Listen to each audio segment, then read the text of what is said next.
So, relatively quickly, if Chad, do you need to go? I'm gonna do one more. Okay. My name is Jacob Kincaid. I live in the 75th district. You guys have already talked about districts and how they've changed in gerrymandering, and I'm curious what a minority party can do to make the redistricting process more fair. Can the redistricting process ever be fair? Trey and I can talk about this. I would love to know everything. No is the short answer. Okay. Okay. We before I got there, and I'm now, since George left, only in my third year, the longest serving guy up here. So that's something. But anyhow, the Democratic caucus, along with the Senate caucus, no, was it just us? We took them to court. We took them to court. It cost us a lot of money. We took them to court. We won. It got appealed. It made it all the way to the Supreme Court. And the Supreme Court, basically, I'm surmising here, Trey, Supreme Court said, yes, the maps are gerrymandered, but the Kentucky Constitution does not specifically say you cannot gerrymander. Therefore, it's not against the law. Is that pretty good, Trey? That's correct, yeah. So I testified in Franklin Circuit Court to defeat these maps. Got cross-examined by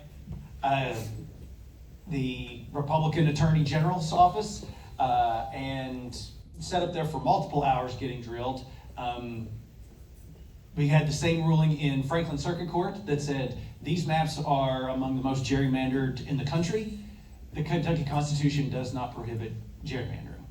It says you can't split counties, you can't put more than 2 counties together, and you can't take a piece of a county and put it to make a district. They did that. The court didn't rule on it. They just said that there's nothing in the Constitution that says you can't gerrymander. We appealed to the Supreme Court. Our Senate caucus chose not to. Only Reggie Thomas voted against their map. And if you've seen the Fayette County Senate map, it is Reggie's district, and then every county around it takes a piece. We call it the wheel and spoke. So they chose not to work with us. The party and the House caucus appealed and went to the Supreme Court. Justice Keller wrote a very scathing dissent. She was the only one who dissented and said, these maps are terrible. These maps are clearly unconstitutional. This is not what the founders intended, and they are meant to rig the system in perpetuity. The other members of the court said, yes, they're gerrymandered, but we can't do anything about it. What year? That was April. I testified in April of 2022.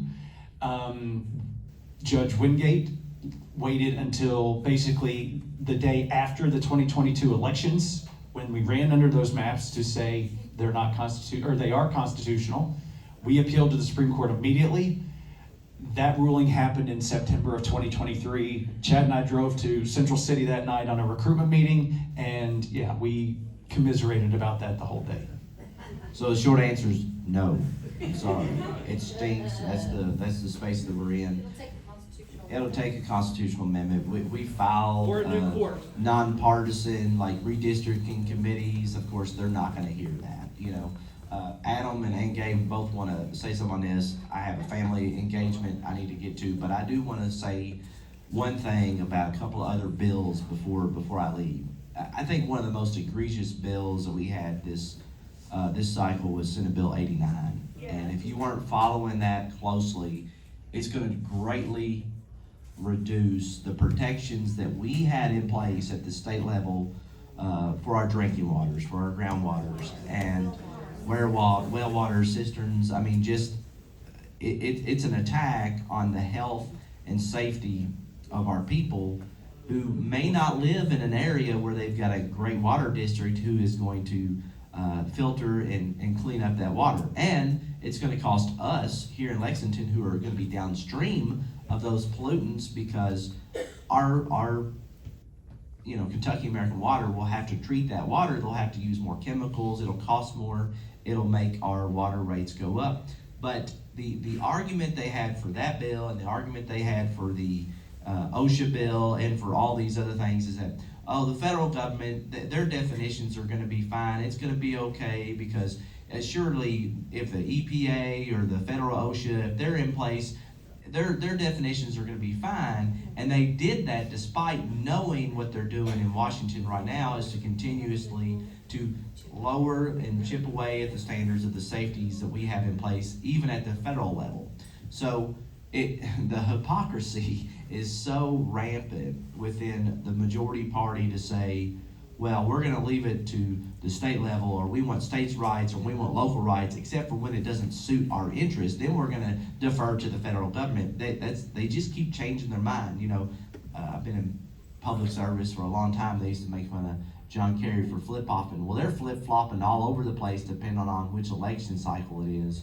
So, you know, Senate Bill 89, and I think it was House Bill 398, which was the OSHA, the workers' OSHA bill. You know, those bills are gonna make our people less safe. And they're saying that the federal government's gonna take care of it as we're laying off a third of the federal workforce. It's just not possible. So their reasoning and their arguments don't make sense, and I don't even think they believe them. They're just listening to Alec and these other people. But I do want to thank you all for coming today. I want to thank you for your participation in the process.